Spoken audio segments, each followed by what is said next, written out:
As I say, nutrition is probably one of the things that people are most confused about, and that's because social conditioning or the social narrative about what is healthy is almost completely wrong. I think there's obviously been a lot of conversations about don't eat processed foods. Like generally speaking, like what your doctor or what, some random article online or, Eyewitness News or whatever, some talk show. The common conversations you're going to get is don't eat processed foods, eat whole grains, legumes, nuts, balanced diet. And of course, balanced diet is super, super important, but what are we balancing? There are certain things that don't add to that balance, either left or right. And I think this concept of a balanced diet, whilst it sounds I'm a big fan of balance, but it sounds lovely. It's really problematic and kind of useless. And the fact of the matter is that we are failing as a society. I don't think anyone could really strongly make the claim that we are moving in the right direction. We are failing. We're going in the wrong direction. People are getting fatter. People are getting sicker. And it's because we are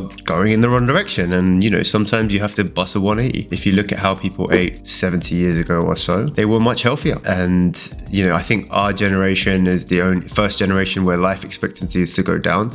So I'm talking about health a lot, by the way. And health and fitness truly are related. Fitness is an exaggeration of health. True fitness is a crowning achievement of health. You can't get us without drugs. And I had this conversation with my friend Jen Cohen. Without drugs like steroids, someone who has a six-pack is incredibly healthy. Okay, 9.9 times out of 10. That's why we find a good-looking body very, very attractive. Is because for men or women, is because we recognize on some gut level, on some subconscious level, we recognize that person is super, super healthy. So health and fitness are related. They're ultimately, one is just a progression from the other. And we have been doing it all wrong, basically. So if this sounds really extreme and crazy to you, just realize how extreme the situation is. Like things creep up on us and we don't realize. And then one day we wake up and say, what the hell is going on? How do we end up in this situation? And because it happens kind of slowly, but we are getting very, like as a society, especially in America, but in the rest of the world too, we are getting super unhealthy and super sick. So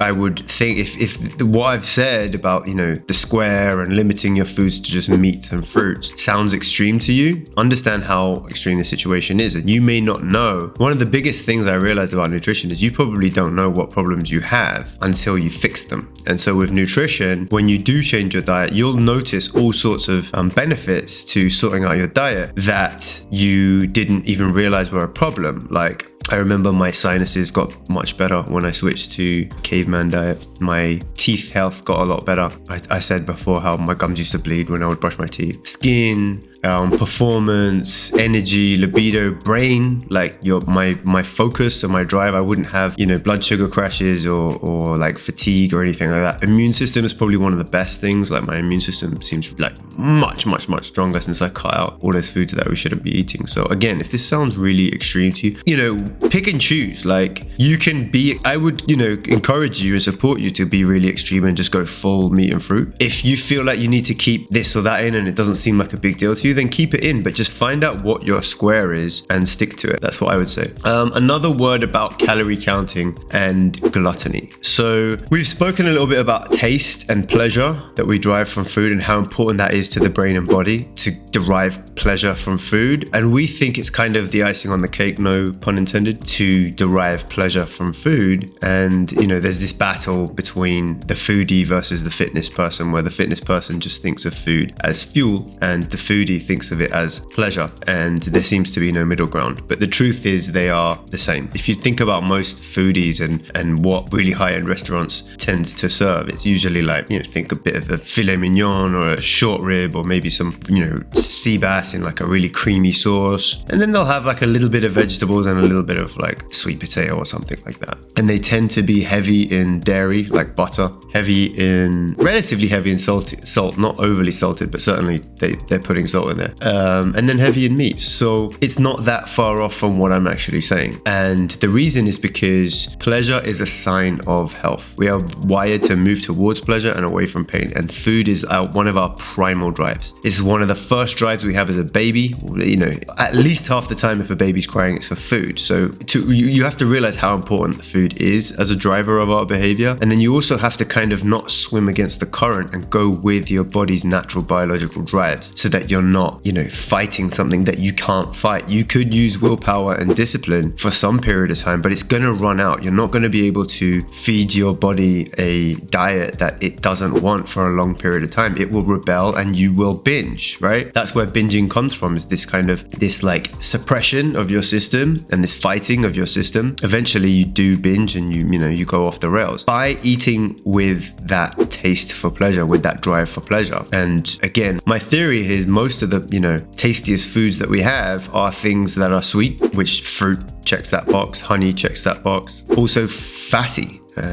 Meat checks that box, butter checks that box, eggs, dairy, cream, things like that. So you are satisfying your system. Salt is another one. Salt, don't be afraid of salt. Provided a food doesn't taste too salty and bad, add salt to your foods. We need more, especially fit people who work out. Salt is not not having people keel over and die. I probably should have done a podcast on that, but yeah, just to say, there are positive health outcomes for people with double or even triple the amount of RDA guidelines, the government RDA guidelines of salt. If you double or triple that, most people have a better health outcome. If you have like a serious health problem, there may be extenuating circumstances, but generally speaking, do not be afraid of salt. But again, go with taste. So if something tastes too salty, then you put too much salt in it. And going with your natural drives, your taste, your pleasure drives is going to be super, super key. And that's the reason why I don't recommend calorie counting. Is a very unnatural way of approaching food. Our brain does not like to limit what types of foods. I've spoken about this before, but limit how much food we're taking in. It wants to just eat what's in front of it, and it will tell you, your body will tell you when you've had enough of something. It is smart. It's not stupid. There's millions and millions and millions of years of evolution going into that body, and that pleasure receptor is the way that your body speaks to you. Pleasure and pain are the languages of the body. It's how the body communicates to the brain. Your hand is on a hot stove. Fuck, it hurts. That's pain. Get your hand off. Very simple. Pleasure, you're thirsty, you drink water. You need to go to the bathroom, you go to the bathroom. Sex. Drugs is a different one. Drugs hijacks the brain. Again, that's a modern invention that doesn't really exist in nature, to be honest with you. So drugs I would take out of that, because I'm talking about the context of nature, what your body has actually evolved for. But generally speaking, being warm versus being cold, being dry versus being wet. This is the way your body speaks to you. Okay. So go with your pleasure receptors. And this all comes back to this idea of thinking of yourself as a caveman or cavewoman or a hunter-gatherer. That is how we're evolved, and that's how you're going to do best when it comes to health. And calorie counting is not part of that. If you were to kill a buffalo or whatever, you wouldn't only have 8 ounces of it and then push it away. You'd have as much as felt good. You'd cook it and you'd eat as much as felt good, and the rest you'd probably salt or give to someone else. That's how we're evolved to eat. So don't limit yourself. Don't be shy. Don't judge yourself. If you find yourself eating more of a particular food than is sensible, don't worry about it. In fact, that's probably right. That means you're actually listening to your body, especially at first few days, first week or two, while you're in the square. You're probably going to overdo certain things, and that's part of the calibration. So it comes back to gluttony. Gluttony is part of your brain, and you really want to satisfy your gluttonous drives, because that's how the brain is wired. We're wired to be gluttonous, and we're told that that's a bad thing. Well, it's a bad thing if you don't know how to satisfy those gluttonous drives, but if you can satisfy them and eventually turn that off, what you'll notice is that is a much softer signal and a much more sensible signal over time, and you actually get your eating under control. You stop binging on things, you stop overeating certain things, you start to listen to your body, and when you're not hungry, you don't eat. Going with the flow, going with the intelligence of the body and trusting it and realizing that there are millions and millions and millions of years of evolution, going back from before we were hominids, before we were primates,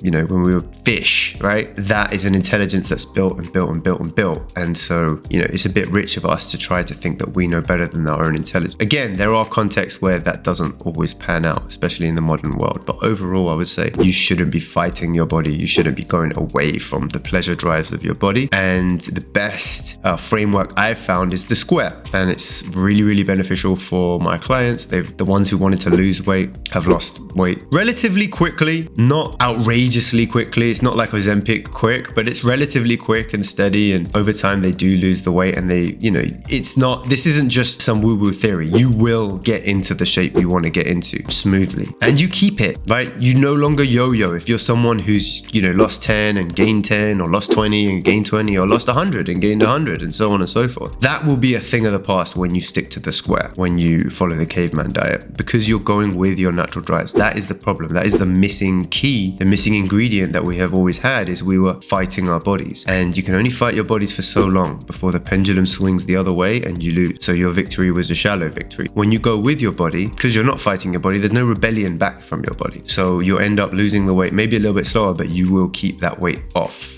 Just a note on some of the peripheral things I've spoken about before. Things like rice and roots are peripheral foods that I would say are probably okay to eat if you find that they work for you. Go ahead and include them in your diet, but be a little cautious and a little slow about it. I would probably only reintroduce that back into your system after you've gone full meat and fruit for a while. And let me see, is there anything else? If this was live and I was actually talking to people, I'd be able to ask what questions you guys had. But yeah, I think that is just about it for nutrition. I'm going to wrap it up there. And then the next episode, we will start talking about training, working out, training, fitness, exercise, all of that stuff, and what the best way is. And, some of my philosophy about it, what I've seen be successful for people, how people successfully get in shape. And you'll see that there's a common theme running from the nutrition to the training. They're not going to be wildly different. But yeah, I'm going to have to keep that under wraps till the next one. All right. See you then. Peace.